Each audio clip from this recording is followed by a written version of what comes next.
Virando a nossa página para a economia, o PIB brasileiro volta a subir, mas em um ritmo bem lento. Denise Campos de Toledo, eu esperei esse momento para te perguntar qual a leitura em relação a esses números no terceiro trimestre. Tivemos um PIBinho, Denise? Exatamente, PIBinho, que a gente já falou disso muito no passado, vezes, né? Aquela fase de marcha lenta mesmo da economia brasileira. Agora, em certa medida, até se esperava que isso acontecesse em função da manutenção dos juros altos. Mas o fato é que o PIB cresceu apenas 0,1% no terceiro trimestre. Nós temos uma arte para conferir os números. Olha lá, terceiro trimestre 0,1%, no trimestre anterior foi 0,3%, a expansão sobre o terceiro de 2024, mesmo período, a expansão de 1,8%. Lembrando que o PIB de 2024 teve uma expansão muito maior, de 3,4%. O PIB até setembro, 2,7% de expansão. A economia vinha num ritmo mais acelerado de crescimento,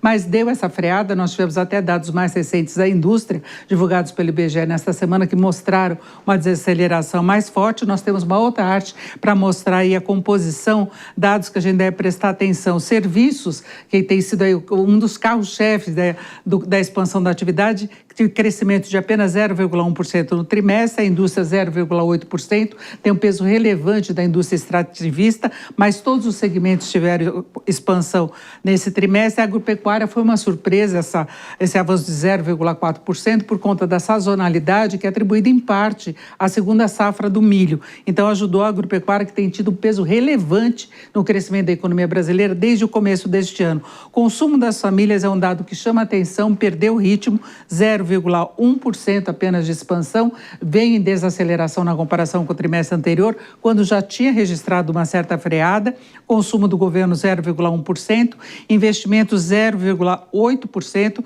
mas houve expansão. E aqui, em relação aos investimentos, eu chamo a atenção por 17,3% do PIB, que é o percentual de investimentos, a formação bruta de capital fixo. Quer dizer, o quanto que se está investindo na economia, que é um percentual muito baixo. Para fazer diferença mesmo no ritmo de atividade, para garantir uma melhoria da infraestrutura, da oferta através da indústria, nós deveríamos estar com um percentual de investimentos da economia acima dos 20%, 21%, tivemos 17,3%.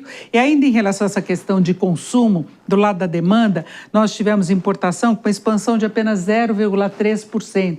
Importação também é um termômetro da demanda doméstica, além de investimentos, claro, porque também tem importação de máquinas, de insumos, mas poderia estar num ritmo mais acelerado, até por conta da queda do dólar frente ao real. Então, é uma situação mais favorável para as importações. Exportações cresceram 3,3%. A gente vê aí que não houve tanto peso assim do tarifaço de Trump. Brasil buscando outros mercados e já foi beneficiado com a negociação, não é, Tiago, que houve recentemente com o Donald Trump, corte de tarifas para vários segmentos, mas é isso, a tendência mesmo de desaceleração da atividade econômica. E a Denise continua com a gente, porque para falar sobre o PIB do país, o nosso entrevistado é o economista-chefe da Austin Rating, Alex Agostini, chegando aqui no nosso telão. Tudo bem, Alex? Uma honra te receber aqui mais uma vez na Jovem Pan. A gente está fazendo contato com ele para falar não só do PIB, mas também de outras questões. Bem-vindo, Alex. Olá, Thiago Berrache, boa noite, Denise. Bom, antes da gente destacar o Produto Interno Bruto, eu gostaria de perguntar o seguinte, um levantamento justamente da Austin, que mostra o Brasil fora das 10 economias do mundo. Quais fatores, Alex, contribuíram para isso? Olha, Thiago, a manchete parece que choca, né? No sentido de que, olha, o Brasil não fez a lição de casa, por isso que ele perdeu a posição, né? Na verdade, o que aconteceu foi que a Rússia teve, da revisão de abril que a FMI faz para a revisão de outubro, ela teve uma valorização muito forte do rublo.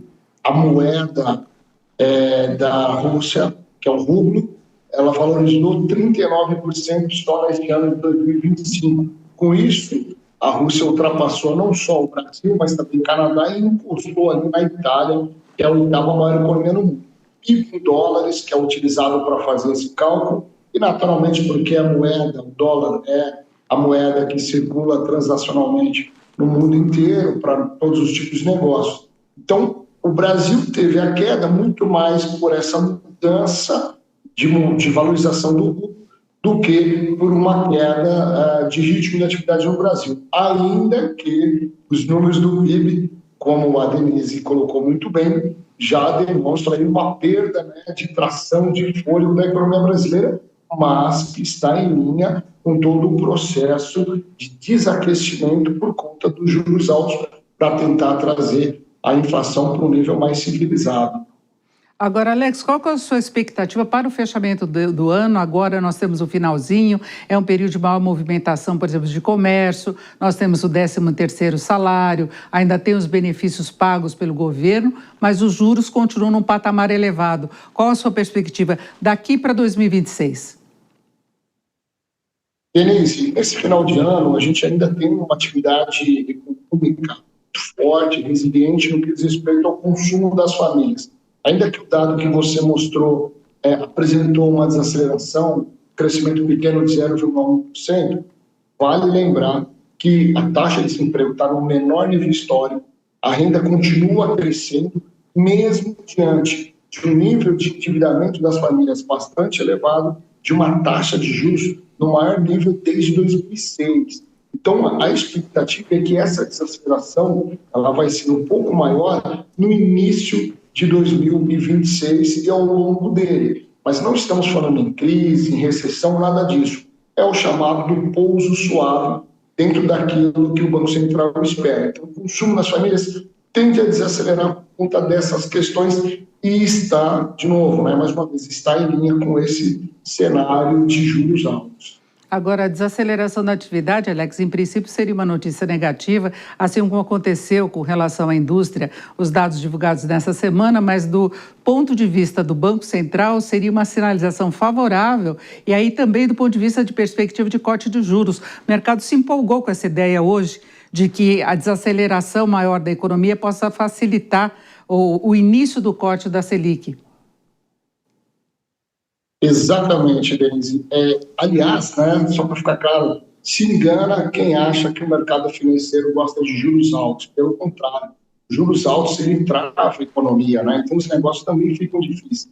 Então, quando há uma desaceleração que é esperada, naturalmente isso abre a possibilidade de uma queda de juros mais rapidamente. Na Austrian Rating, por enquanto, a gente ainda acredita que os juros podem começar a cair em março, quando o Banco Central terá muito mais informações consistentes de que a inflação está convergindo para aquilo que ele busca, que é muito mais algo em torno de 3% lá em 2027, então ele poderia ter uma queda maior ali de 0,5 ponto percentual em março, mas o mercado financeiro, investidores já apostam que pode iniciar uma queda em janeiro, de uma queda um pouco menor, 0,25 ponto percentual, mas isso mexe com as expectativas de forma muito positiva. A desaceleração da economia, ela é lamentada pelo governo, mas ela é comemorada pelo Banco Central porque ele precisa trazer essa inflação para um nível menor. E você colocou muito bem, o governo cresceu 1,3% os gastos do governo. Enquanto isso não desaquecer, esses juros ainda ficam um pouco elevados. Né? Alex Agostini, economista da Austin Rating, mais uma vez, obrigado pela participação aqui na Jovem Pan. Volto sempre. Obrigado a todos vocês, boa noite. Denise, você perguntou para ele sobre o mercado financeiro, como é que foi o desempenho do mercado nessa quinta-feira, bolsa, dólar? Olha, o dólar teve até uma variação pequena, queda de 0,04%, a cotação de venda do comercial em R$ 5,31. Agora, a Bolsa de Valores passou dos 164 mil pontos, quase 164.500 pontos do Ibovespa, alta de 1,68%.